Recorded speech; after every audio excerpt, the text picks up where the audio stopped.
Bueno, Guillermo, hablando de la literatura cristiana antigua en el ámbito latino occidental, es importante también entender su contexto. Entonces, ¿cómo se expande el cristianismo en el contexto de Occidente, entonces en el contexto latino?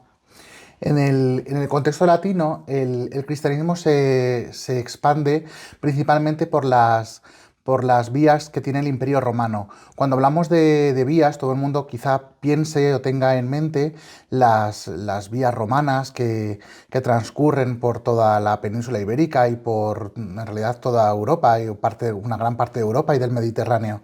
Pero también tenemos que tener en cuenta otro punto importante que serían las vías de comunicación marítima. En ese sentido, tenemos que tener en cuenta que grandes poblaciones que actualmente nosotros ubicaríamos muy dentro del continente, muy interiores, por ejemplo Zaragoza o Lyon en Francia, serían en la práctica ciudades realmente portuarias y abiertas al mar, puesto que todos estos ríos eran navegables hasta muy adentro, ¿no? De tal manera que podemos hablar de los grandes focos de penetración del cristianismo en el Imperio Romano en función de todos estos emporios comerciales que se articularían en torno, pues, principalmente a Roma, Cartago y en la Galia, Lyon en Francia, que, como digo, es una ciudad que ahora la vemos muy en el interior, pero en realidad podríamos clasificarla como una ciudad en realidad abierta al mar por el Ródano. Y este sería un poco el contexto, aprovechar la infraestructura comercial, militar de las vías romanas, ya digo, no solamente de las vías que conocemos, sino también las marítimas, para expandirse. Hay que tener en cuenta que el cristianismo empezaría primero en contextos de comerciantes, de esclavos también, o incluso de soldados, ¿no?, que recorrerían todas estas vías. Y entonces en este contexto quizá más humilde, menos literario, ¿cómo nace, cómo se desarrolla esta literatura? El desarrollo de la literatura, conviene primero preguntarnos qué es literatura, porque cuando hablamos de la literatura propiamente latina, tenemos que tener en cuenta que el cristianismo, como fenómeno de Oriente, se desarrolla sobre todo en griego. De hecho, las primeras obras en el occidente cristianas son escritas en griego, tanto en Roma como en las Galias. Entonces, por un lado, tendríamos eso en cuenta, que el cristianismo en Occidente se comienza a expandir en griego y desarrolla su literatura primeramente en griego y posteriormente en latín. Y aquí es cuando conviene reflexionar un poquito sobre lo que entendemos por literatura, porque las primeras manifestaciones escritas del latín cristiano no serían propiamente literarias, puesto que estaríamos hablando de traducciones, no solo de la Biblia, sino también de obras escritas originalmente en griego y traducidas desde muy pronto al latín. Entonces, eso no sería propiamente todavía una literatura.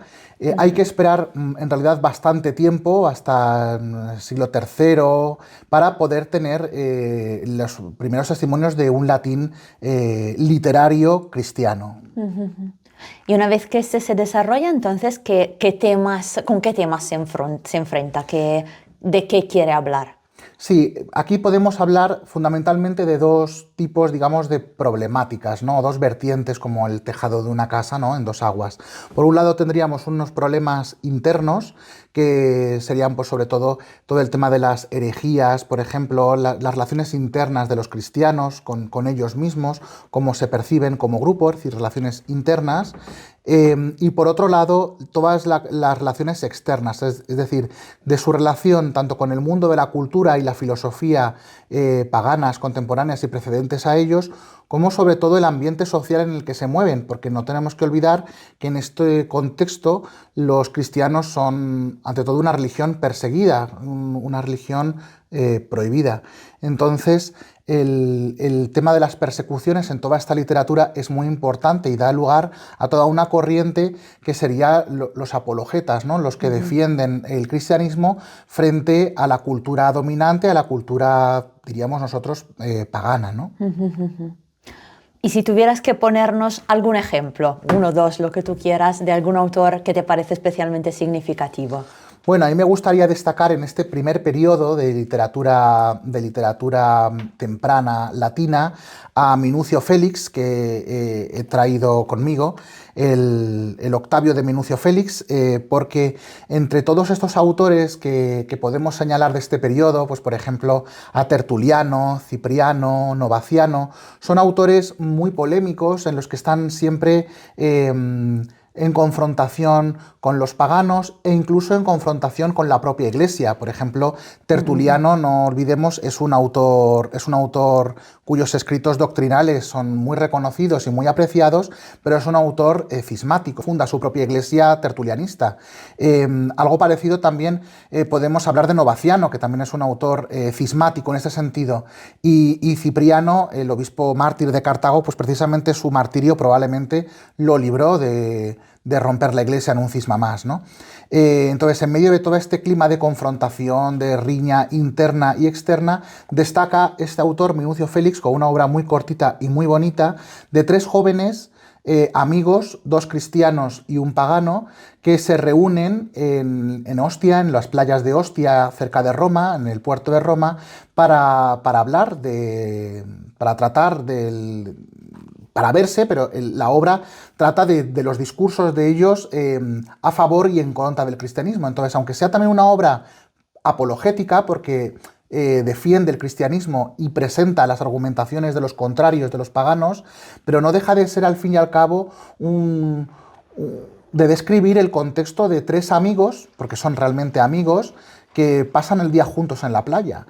Entonces destaca el ambiente no encorsetado, más distendido, y aunque se puedan decir en algún momento palabras más o menos duras o un discurso de tratar temas profundos, pero siguen siendo tres amigos que están en la playa pasándolo bien y hablando de cuestiones del cristianismo, ¿no? de cómo lo ven los cristianos, el cristiano cómo ve el cristianismo, cómo lo defiende, y el pagano, bueno, cómo se siente de alguna manera también agredido en su religión o en su cultura o en su tradición. Léenos algo, a ver. Pues, por ejemplo, el principio es, si se puede leer un trocito, el principio del Octavio, que es cuando describe cómo se encuentran en la playa, dice, todos nos hallábamos cautivados por el placer de este espectáculo. Este espectáculo él está describiendo a los niños que están tirando piedras en la playa y hacen ranas, ¿no? Cuando las tiras con tanta fuerza y en horizontal la piedra y va dando golpecitos sobre la superficie del mar, ¿no? Entonces es el espectáculo del que habla, ¿no?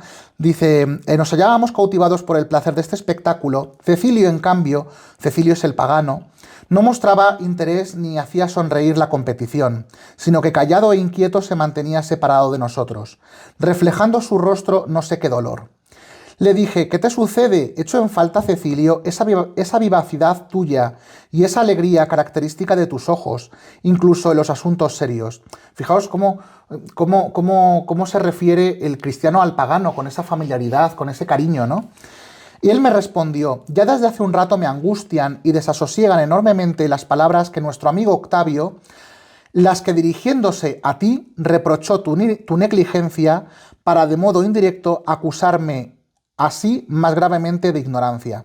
Se refiere a que han pasado por una estatua de un dios pagano, en concreto de Serapis, si no recuerdo mal, y este Cecilio, el pagano, le ha lanzado un beso a la estatua, y el Octavio, el cristiano, le recrimina al primer cristiano, a Octavio, que es el dueño, el autor del libro, que dice, oye, ¿cómo no le dices nada a nuestro amigo que se ha tropezado una piedra porque ha cometido un gesto de idolatría a un demonio, ¿no? Y no le dices nada, ¿no? Entonces le ha dejado como en mal lugar a este Cecilio, y él se había quedado con la cosa interior de me ha llamado la atención, ¿no? Por eso él está así, ¿no? Iré aún más lejos, se trata exclusivamente de un asunto entre Octavio y yo, porque se supone que es él quien le ha llamado la atención a él, ¿no? Si estáis de acuerdo en que yo, un hombre que no pertenece a la misma secta, ¿veis? Un pagano, dispute con él, comprenderá perfectamente que es más fácil disputar entre compañeros que librar un combate erudito. Estamos entre tres amigos que pasan el día juntos en la playa. Dice, sentémonos ahora en estos muros de piedra construidos para proteger el baño y que se adentran en el mar, o sea, están en la playa hablando, de manera que podamos descansar del camino y discutir con mayor atención. Dicho esto, nos sentamos, quedando yo en medio, no por cuestión de deferencia, rango u honor, ya que la amistad siempre acepta la igualdad o la establece, sino para que, como árbitro, pudiera escuchar de cerca a ambos y quedara situado entre los dos contendientes. Entonces, se ve, es un trato entre tres amigos que espontáneamente hacen un diálogo en la playa, ¿no? Esto es lo que nos describe y es muy bonito. Sí. ¿Y se dan más ejemplos de estas amistades entre cristianos y paganos? No, desgraciadamente no es muy habitual. De hecho, más bien tenemos testimonio de lo contrario. Hay un testimonio arqueológico muy interesante, conocido como el grafito de Alexámenos en Roma, en el que por cierto, la primera representación que conservamos de la cruz, y no es una representación piadosa. El que sale crucificado es alguien con cabeza de burro, y aparece en un griego mal escrito, Alexámenos sebete, por sebetai, theon, ¿no? Alexámenos adora a su dios, ¿no? Aquí vemos cómo el clima de confrontación, ¿no? Diríamos ahora modernamente de bullying, porque además el contexto en el que eso aparece es una escuela de pajes, el pedagogum, ¿no? de pedagogium de pajes imperiales, es decir, de jóvenes esclavos que sirven a la casa imperial. Por lo tanto, podría ser un contexto que hoy diríamos de bullying, ¿no? de acoso escolar prácticamente. Vemos también cómo la inscripción, aunque está en Roma, se escribe en griego, lo cual nos está diciendo que a quien están echando la puya es a un cristiano grecoparlante o helenoparlante. Y se ve el mal ambiente, la crispación que había con los cristianos. También se ve que muchas veces las persecuciones, los mártires no provenían solo de una orden judicial, de una persecución judicial, no son resultado de una acusación formal, que también las había, sino muchas veces simplemente de persecuciones internas, de persecuciones públicas al estilo de los pogromos que todos conocemos por las películas o por las persecuciones, ¿no? Públicas y populares, ¿no? Hacia los cristianos. Bueno, y a conclusión, si tuvieses que resumir por qué merece la pena estudiar esta literatura. Bueno, yo creo que aquí cada uno podríamos dar una respuesta, por qué cada uno se acerca a estos autores o a estos padres. Yo destacaría una opción, y es que cuando llevaba tiempo caminando en la iglesia, ¿no? como cristiano, coincidí en la JMJ de Juan Pablo II, en Cuatro Vientos, y ahí pude ver una comunión de gente de muy distintos lugares que compartíamos la misma fe. Cuando uno se encuentra con estos textos, tengo una sensación similar, pero no de diferentes lugares, sino de diferentes épocas. Y es muy bonito, igual que uno se puede ver reflejada su fe en un cristiano de Australia, o de Chile, o de Afganistán, o de donde sea. También es muy bonito ver que compartimos la misma fe, el mismo Jesucristo, la misma iglesia, y que celebramos en realidad las mismas cosas. Tener esa misma experiencia, no con lugares geográficamente distintos, sino con lugares históricamente distintos, apartados por milenios, y ver que la Eucaristía que celebraban es la misma que la que puedo celebrar yo, o el Jesucristo al que creen y se abrazan, al mismo al que puedo abrazar y creer yo. Y eso es a mí lo que a mí particularmente me parece más atractivo de leer estos padres, ¿no? El poder sentirme identificado con su fe, una fe muy antigua y muy rica también. Pues muchas gracias, Guillermo. Gracias a vosotros.